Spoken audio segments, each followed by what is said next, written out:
My name is Yousef Munayyer, and I'm a non-resident fellow here at the Arab Center in Washington, D.C.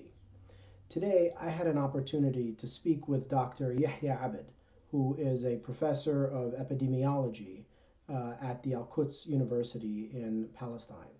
He's based in the Gaza Strip. I had an opportunity to chat with him about the unique challenges facing Palestinians and the health system in Palestine in dealing with the coronavirus, with a specific focus on the challenges in the Gaza Strip. All right, Dr. Abed, thank you for joining me and for being willing to talk about the situation in Palestine as you confront the coronavirus there, a virus that has really brought the entire world to a standstill and is affecting people really everywhere. And in Palestine in particular, of course, we know there are a tremendous amount of vulnerabilities. And so I wanted to speak to you to get a good understanding of what the situation on the ground is in Palestine in confronting this virus, and what some of the unique challenges that the health community and health system are facing in Palestine in particular. Do you think that you could begin by giving us just an update on the current situation as it stands today in the fight against the coronavirus in Palestine? Today, according to the official report, we have 171 cases in the West Bank and Gaza.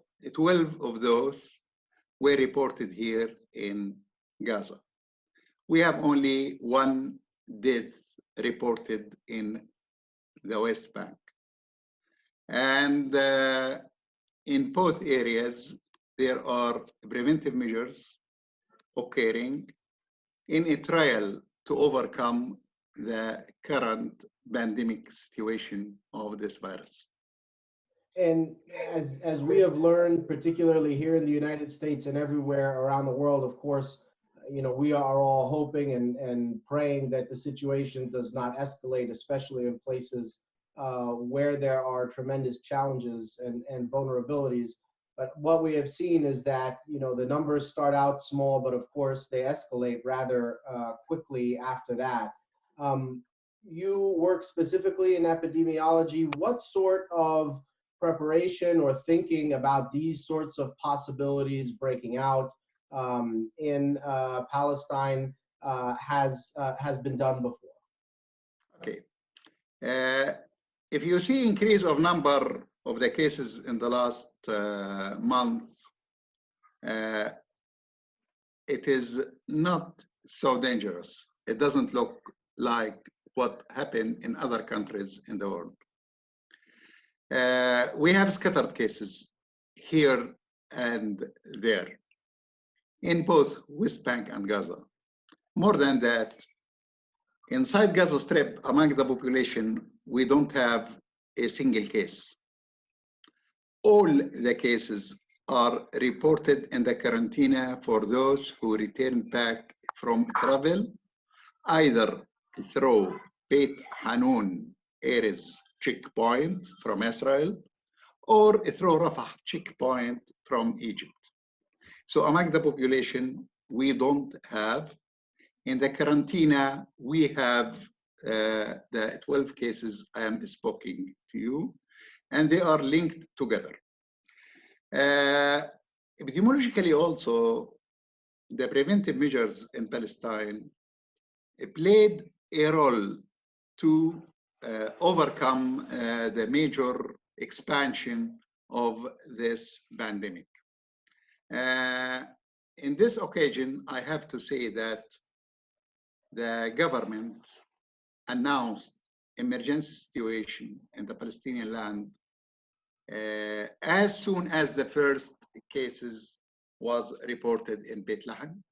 They closed the city completely from other parts of the West Bank, and they call for a number of emergency sitting inside the country. And they start the process of isolation. That means any traveler coming from outside, they were isolating in what is called home isolation. They put at home with precautions, instructions, and so on. The same thing happened here in Gaza. In Gaza, we started with this step. We started by isolation of the cases at home.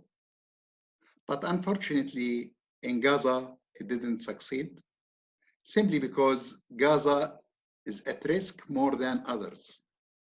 In Gaza, we have population density 6,000 per 1 square kilometer. And this is one of the highest of the world. And we cannot leave one case to appear in the community and to disturb infection here and there. Based on that, isolation process in Gaza was a different elite. That we used schools, and later on we used hotels for the isolation of the cases. And we are lucky more than West Bank in this issue, simply because in the West Bank, there are windows in the border with Israel. There are no fixed entry points to say from these points people can pass and so on. In Gaza, no. We have two entrances. One of them in Rafah checkpoint with Egypt, and the second is in Beit Hanun. If we control these two checkpoints, we can control all people who are coming from outside. In the West Bank, they did not do that. The other lucky point for Gaza, that Gaza is under siege, and this is the only advantage of that siege, keeping this small area with minimum exposure to outside. So a few people who entered Gaza from outside. But if you compare to the West Bank, I'm speaking about 50,000 workers who were working inside Israel. And the epidemic spread is high in Israel. So now the major risk factor for people in the West Bank is those workers who return back from their work to their cities and villages in the West Bank. And that resulted in this rise of the number, which reached the number which I just tell you about, 160 cases or something in the West Bank. Beside these differences, until this moment, I'm speaking about the preventive measure. Mm-hmm. Until at this moment, I want to speak about the environment. Mm. By environment, I want to focus more on the healthcare system. Can I interrupt you just there, because I do want to get to that, absolutely. But I do want to just ask you very directly in terms of the different responses. You touched on this a little bit. So as I understand it, you would characterize the response from the authority, both in the West Bank and in Gaza, as being sort of very serious and swift in response to the initial cases that were found in each respective area. Sure. Both areas are taking the issue seriously. It is on the highest governmental level. It is not the job of the Ministry of Health only. All ministries are sharing in this response. Very good. And you had talked about, of course, the message that was put out by the authority to the population to stay at home. And we of course are seeing this all over the world, where people are staying at home. How would you assess sort of the population's cooperation with these orders? Are people generally following these orders, and how do you see the sort of social response to this this large challenge? And fortunately, it is not controlled 100%. You see people are participating in wedding parties, in these things, and social visits, and so on. Frankly, there are some regulations which inhibited such gathering in both areas. For example, the closure of mosques. Now all mosques are closed. The closure of churches, all churches are closed.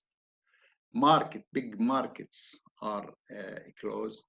Schools were closed in early stage.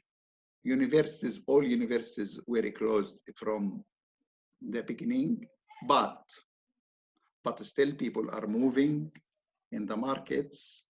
Heavy traffic still present there. And the response in the two localities vary. In the West Bank, they start isolation of the cities, and they start curfew in risky area. By curfew, they enforce people to do this. In the West, in Gaza, still we are conducting the health message to public to avoid overcrowd. And we depend until this moment on the fact that all the positive cases are present in the quarantine. They are not released yet until this moment.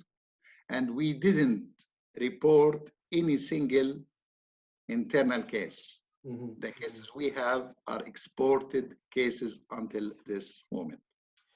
And there is a decision that if internal case appeared, in this case, curfew will be applied also in Gaza Strip. I see. And so, that is sort of a government response in terms of a sort of medical response to the situation where you have a local spread. I understand, you're saying that the unique situation in Gaza has allowed for a degree of control over these cases that is somewhat unique. One of the things, of course, that we've seen here in the United States and elsewhere around the world is that you can have, of course, asymptomatic carriers of the disease, and sometimes, up to 2 weeks of people, carrying this disease and being able to spread it. So, of course, there is a possibility that transmission may end up happening. What are some of the health plans in those scenarios should that come to pass in Gaza? We considered all that, and there is a strange phenomena in Gaza that the 12 cases I am speaking about all are asymptomatic. No single symptom appear on any of the 12 people who were reported positive and isolated in Gaza. This is the first fact appeared in Gaza. We examine why, how, until this moment, we are following, and I hope that we can reach why this situation happened in Gaza. The second issue that there was a huge discussion among scientists, politicians, people who direct the pandemic control here, and so on. Are we going to capture people for 14 days as recommended by World Health Organization or not?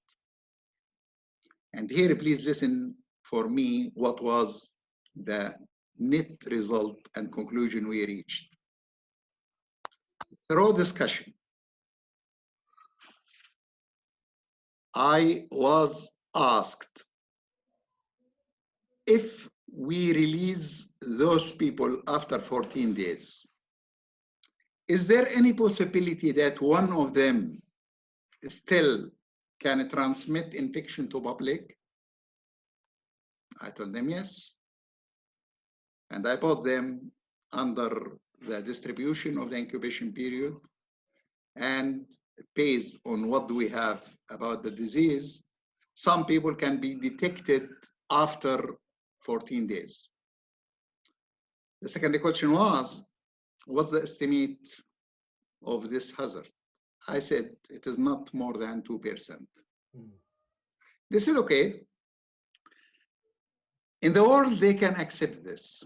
If in a country in the world have 100 cases and other 2 cases were added to the public, and it will be 102, the country can accommodate with that. But in Gaza, if there is no single case among public outside the quarantine, and you add only 1 case for them, this will help spread of the disease. And they said, listen, we cannot carry the risk of even if it is 1 per 1,000. And based on that, they extended the stay for 21 days. And now the quarantine in Gaza is 21 days. By the day 21, all will be tested if proved to be negative. And I hope that, and we are in this direction now, I am following what's going on, those people will be released. And in this case, we can adopt other group who are in Egypt, because, you know, there is a closure. And as soon as we can release people, which we can have other cohort of people to follow the same restrictions for them. And I hope we can continue, or we succeed to do this. I know that success is not guaranteed anywhere. We are not stronger than United States. We are not stronger than all the countries of the world, but we are trying our best in an area with poor resources, with weakened healthcare system. So let's move to talking about that now. You know, we obviously know the situation in Gaza, and the healthcare system there has seen a tremendous amount of challenges over the years.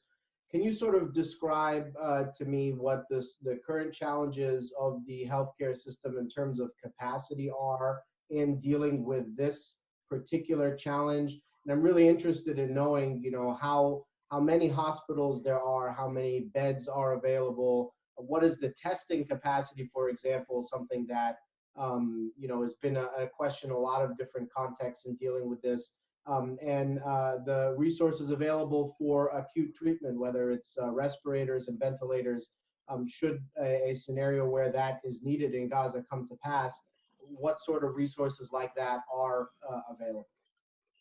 You don't request answer for a question. It is a book. Okay. In reality, I want to say that before we will ask ourselves why the healthcare system is weak. We have excellent staff. We have excellent people to do the work, but the system is not weak. It is weak. Others play a great role to destroy the system. And I have to mention only 4 facts affected this system passively. Number 1, the siege on Gaza Strip in the last 14 years. I am a professor in university. In the last 2 years, I couldn't reach any conference, any world, any place in the world. The same thing for physicians. They could not have training capacity here, there, and so on. And you know, what is the meaning of keeping people 14 years under siege? And that was the major factor. The second factor, what's happened for the tax revenue for Palestinians by Israelis? This played a passive effect. Until this moment, our employees are receiving half of their salaries. I know that in countries in emergency situation, they triple their salaries. But until this moment, all health workers in Gaza Strip receive half salary. Even some of them only 40% of the salary, others 70% of salary, and so on. And this is emotionally affected people and affect their capacity to work, to develop themselves, and so on. The third factor here,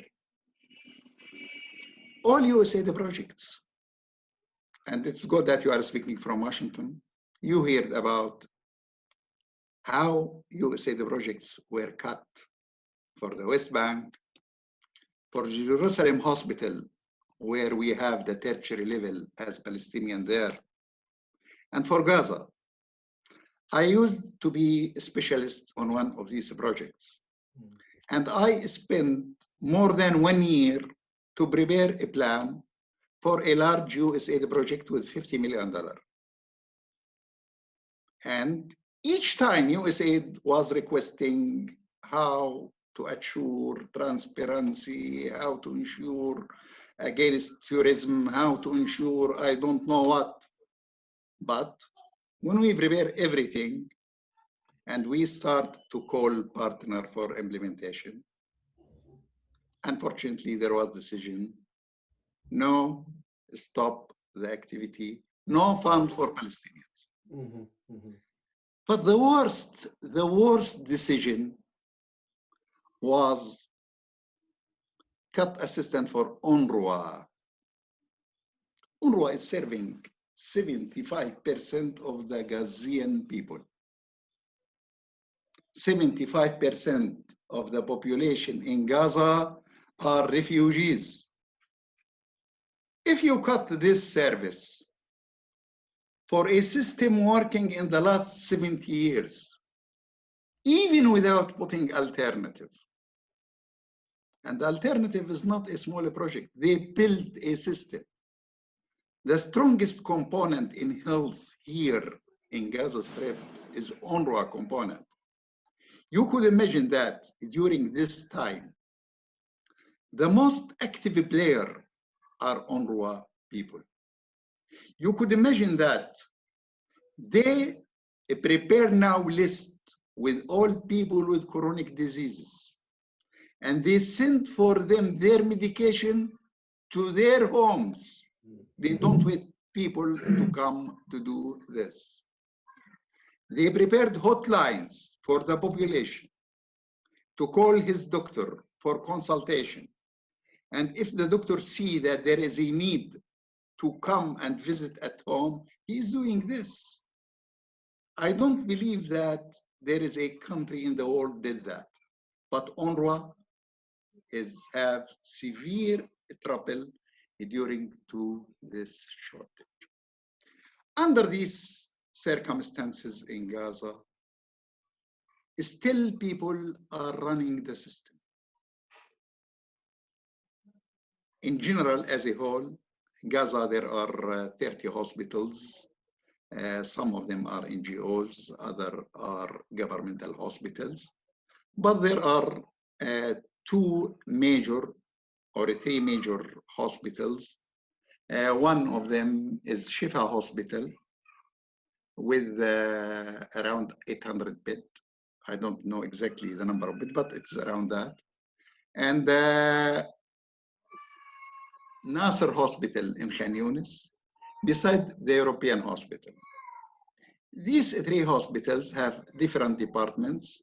They serve secondary health level, and they offer some tertiary services. Due to the closures of the Gaza, it came up doing heart surgery inside these hospitals. Doing heart surgery, neurovascular surgery, all the complicated surgery we used to refer outside, now they are doing in Gaza.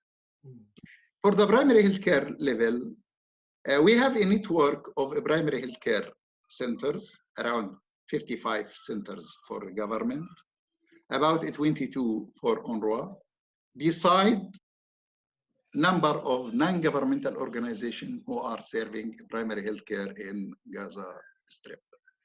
But For the intensive care units, don't ask. Simply, if I'm speaking about ventilators, our rate is 3 per 100,000 inhabitants. Wow. Compared to Germany, in Germany it is 30, 10-fold than us. Compared to Israel, in Israel it is 40 per 100,000, 15 times higher than what is going in Gaza. So the chances of advanced care in Gaza, almost, this is the most weak component in the system. You know, it is costly. Regarding screening, you don't imagine what type of troubles we are facing in screening. During March, all March, we succeeded to examine only 800 samples for PCR. Wow. And thanks God, we validated the results of our lab, and the results came excellent validity for what our workers are doing in their lab. Only 800 cases.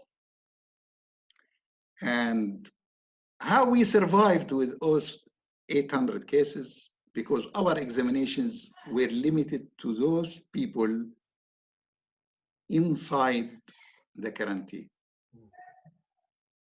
And in one day, we were worried if the virus is in the community and we don't know. So we start to add any severe cases without a travel history, without definition of WHO. If they enter hospital, we were examining that for them. And by this simple screening we did, we succeeded to reach the cases we reported in Gaza in asymptomatic people. And those asymptomatic are more dangerous, as you know, than the symptomatic cases themselves.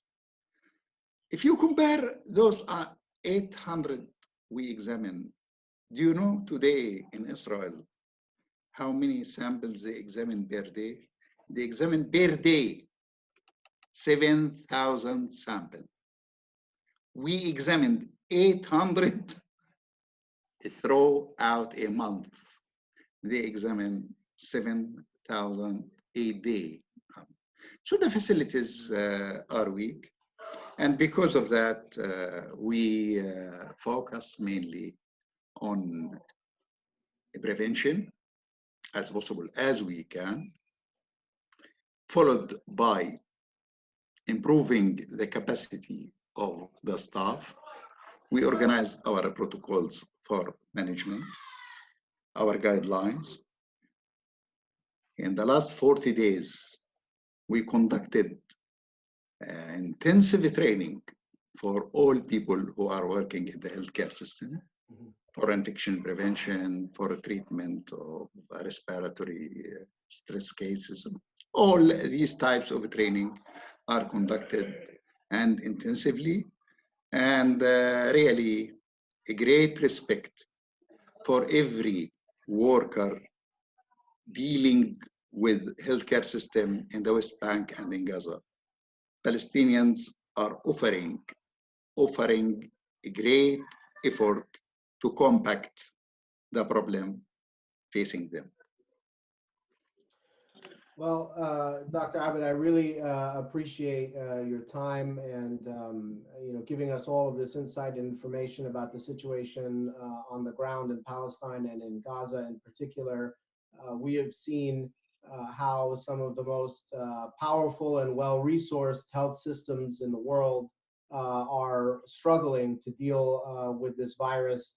And so we can only imagine the challenges of trying to do this both under siege and occupation and apartheid. In closing, I just want to ask you, for those people who are going to be watching this in the United States and reading your words here in the United States, what message do you want to send them about the needs in Palestine today? Message is, firstly, I'm not a politician and I was never a politician. But the first message I want to say to the world in general, that those people who destroyed the Palestinian healthcare system, they should pay the price to repair this system as soon as they can. This is the message I am saying. For those people who are not responsible for the decisions destroyed the Palestinian healthcare system, I can say in this difficult time, we are in urgent need for diagnostic kits as possible as to examine the maximum number we can reach to achieve a proper control for the disease, beside the urgent need for intensive care unit equipment as ventilators and so on. Well, Dr. Abed, we will be thinking about you all and everyone in Palestine throughout this time and throughout the region, and certainly wish you all the best of success in confronting this challenge. And I look forward to staying in touch with you and checking in periodically about how things transpire. Thank you again very much for your time and for sharing all of this with us. Thank you, Mr. Yousef. Thank you.